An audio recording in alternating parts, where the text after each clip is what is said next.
मंगलमूर्ती उद्या गणपती विसर्जन, मग म्हणलं सगळ्यांना आजच एकत्र बोलवावं आणि एक मस्त आरती करावी फॅमिली सोबत, एकदम भारीवाली आरती आणि एकदम मस्त व्हिडिओ काढावा. तर हा मिनी व्लॉग तुमच्यासाठी. तर आजच्या प्रसादासाठी मी केले होते चॉकलेट मोदक आणि आमची मांजर तशीच झोपलेली, कोणालाच बसायला जागा देत नव्हती आणि जागी झाल्यानंतर सलग भांडत होती. भांडू नका, ओके, भांडू नका अजिबात.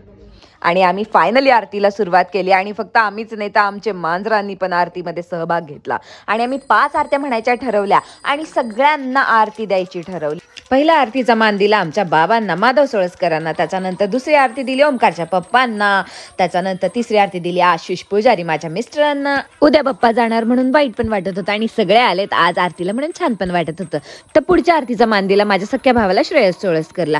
तुम्ही त्याला कुठं सोशल मीडियावर किंवा माझ्यासोबत व्लॉग्स मध्ये पण बघितलं नसेल. त्याच्या पुढच्या आरतीचा मान होता आमच्या शेजारच्या कॉलनीतल्या केंजळे काकांना. तर मस्तपैकी सगळ्यांनी आनंदाने आरती साजरी केली आणि मोदक खायला तयार होते. मी सुद्धा एक्सायटेड होते की मी केलेले मोदक सगळ्यांना आवडतात की नाही. आपल्या ड्रीम हाऊसच्या पिंक बाप्पाची आरती सगळ्यांनी घेतली आणि ऋषिकेश सर पण जोडीने आज आरतीला आले होते.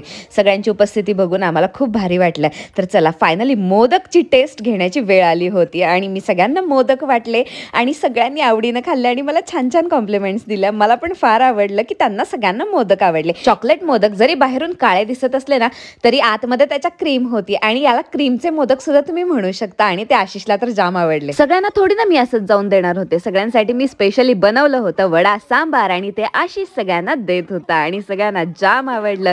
सगळे एवढ्या छान खातात बघून माझं आधीच पोट भरलं. हा सगळा कार्यक्रम 8:30 पर्यंत उरकला आणि मी आहे अशा अवतारात बाहेर पडायचं ठरवलं. आम्ही सगळेजण निघालो गणपती मिरवणूक बघायला. शेवटून दुसरा दिवस असला म्हणून काय झालं, आज पण गणपती विसर्जन असतं आणि बरीच मोठी मिरवणूक असते साताऱ्यात. तर चला आता आपण तिथे गेल्यानंतर किती राडा करतोय हे बघूयात. आम्ही बरेच वेगवेगळ्या प्रकारचे गणपती बघितले आणि त्यांचं खूप छान डेकोरेशन केलं होतं आणि त्यांची छान मिरवणूक निघालेली. रस्त्यावर पण बरीच गर्दी होती आणि बरेच फटाके उडत होते. शेवटचा बाप्पांचा निरोप घेत आम्ही गर्दीमध्ये कूच केली आणि गर्दीमध्ये पाय वाट काढत काढत बाप्पांना नमस्कार करत करत आम्ही भरपूर फिरायला लागलो. छान छान गणपती बघायला लागलो आणि डान्स करायचं ठरवलं. असा भारी माहोल बघून मुलांनी तर जागेवर डान्स चालू केला. प्रसन्न एकदा लाजत होता, एकदा डान्स करत होता. त्याचं त्यालाच कळत नव्हतं डान्स करू का नको. भरपूर लोक ओळखत जी होती ना, विपुलच्या तर अंगातच आलेलं. त्यानं काय करू काय नको असा डान्स केला. तो या दिवसाची खूप आतुरतेनं वाट बघत होता ना आणि आता वेळ आलेली पावसाची. नेमका पाऊस आला मिरवणुकीत आणि मी बेभानपणे आयुष्य जगणारी पावसाचा आनंद घेत घेत मिरवणूक बघायचं ठरवलं. माझ्यासोबत बाकीच्यांना पण पावसात भिजवलं. प्रतीक्षा, आकांक्षा, विपुल, अक्षय आणि प्रसन्न अशी आमची छोटीशी गँग मिरवणूक बघत दंगा करत चाललेली. मी स्वतःला काय डान्स करण्यापासून थांबू शकत नव्हते. साईडला बघितलं तर इतकी भली गर्दी, ज्यांना पावसात पण भिजायचं नव्हतं पण मिरवणूक पण बघायची होती. अशा माणसांची मला थोडीशी कीव येत होती कारण त्यांना मिरवणूक दुरूनच बघायची होती. पावसात नाही भिजलं तर आनंद कसला. आम्ही बघा आमच्याकडे बघा डान्स करत करत मस्त एन्जॉय चाललेला. तेवढ्यातच रेनकोट घातलेला एक लहान मुलगा अचानकपणे रस्त्यावर खालीच बसला. सगळ्यांचं लक्ष त्याच्याकडे गेलं. बघतात तर काय, हा खाली का बसला आणि मग कळालं की हा डॉल्बीच्या तालावर नाचतोय. अचानकपणे डान्स करायला लागल्यामुळे या मुलाकडे सगळेजण बघून हसायला लागले आणि त्याच्यासोबत इतरही डान्स करायला लागले. मी हा क्षण चुकवला नाही आणि मी माझ्या जागेवरती डान्स करू लागले.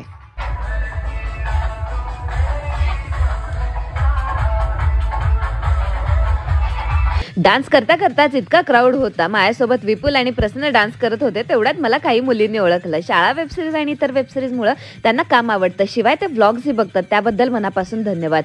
पण त्यांनी माझ्यासोबत फोटो पण काढले. हे सगळं गर्दीमध्ये होतं हे बघून मला खूप छान वाटलं. एका दादांनी तर मला डान्ससाठी पण सजेस्ट केला आणि त्यांनी त्यांच्या मित्राला व्हिडिओ काढायला सांगितला. अशा प्रकारे मी मिरवणुकीत जाम एन्जॉय करत होते. पण मला त्याच्या नादात आमची बाकीची गँग कुठे गेली हे कळालंच नाही. आता मला त्यांना शोधण्याचं काम. एवढ्या गर्दीतून त्यांना मी लगेच शोधून काढलं आणि आम्ही तिघे जणी पण जरा गर्दीतून बाजूला येऊन डान्स करायला लागलो. लाजत खाजत का होईना यांनी डान्स तर चालू केला. आता कुठे चार्ज झाल्या होत्या या दोघी जणी. तर आम्ही इथंच ठरवलं की आता बाहेर नाही गर्दीत जाऊन डान्स करायचा म्हणून डीजे समोर जाऊन डान्स करायला लागलो. मिरवणुकीत फक्त डीजेच नाही बरं का, तर ढोल पथकं पण होती आणि अति उत्तम ती वाजवत. अति उत्साही आणि कॉमेडी कार्यकर्ते सुद्धा आजूबाजूला बघायला भेटत होत्या. नंतर आमच्या साईडला उभं राहून फक्त चाड्या चालू झाल्या. हा कसा दिसतोय तो कसा दिसतोय आणि ते करत करत प्रसन्न आणि अक्षय विपुल यांचा गावभर कालवावाला डान्स बघत बघत आम्ही एन्जॉय करायला लागलो. थोड्या वेळात या दोघी सुद्धा यांच्या डान्समध्ये शिरल्या आणि त्याही डान्स एन्जॉय करू लागल्या. गणपती मिरवणुकीत आलं आणि डान्स नाही केला असं कसं होईल बरं. जोपर्यंत पाय दुखणार नाही आणि घामाने अंघोळ होऊन कपडे भिजणार नाही तोपर्यंत आम्ही काय थटणार नाही असं ठरवलेलं म्हणून सगळेजण डान्स करत होते. 12चा ठोका लवकरच वाजणार होता आणि डॉल्बी बंद होणार होती.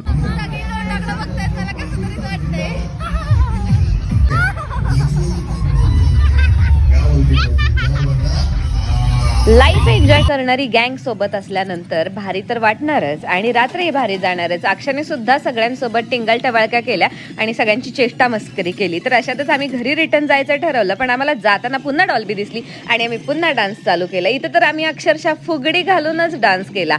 सगळेजण अगदी तोंडाकडे बघतच राहिले आणि याचे रील्स सुद्धा आम्ही इंस्टाग्रामवरती लगेचच्या लगेच अपलोड केले. फायनली आमचा डान्स काही संपत नव्हता. पोरं वैतागलेली. प्रसन्नला रहिमतपूरला जायचं होतं आणि तो माग लागून आम्हाला ओढत ढकलत नेत होता. तरी जाताना आम्हाला गावठी डिझनीलँड दिसला आणि आम्ही तिथे सुद्धा जायचा चान्स सोडला नाही. तरी आम्हाला प्रसन्नाने पुन्हा घाई केली आणि आम्ही पुन्हा लगेचच्या लगेच तिथून परत निघालो, बिना खाता बिना एन्जॉय करता. तर जाताना शेवटची डॉल्बी 12च्या ठोक्यावरचा शेवटचा डान्सचा ठोका बघितला आणि आम्ही फायनली घराकडे कूच केली. तर माझा आजचा दिवस कसा वाटला हे कमेंटमध्ये नक्की सांगा आणि व्हिडिओला लाईक करा. बाय द वे आशिषने आज हे सगळं मिस केलंय, सो नेक्स्ट टाइम तर त्याने यायलाच हवं.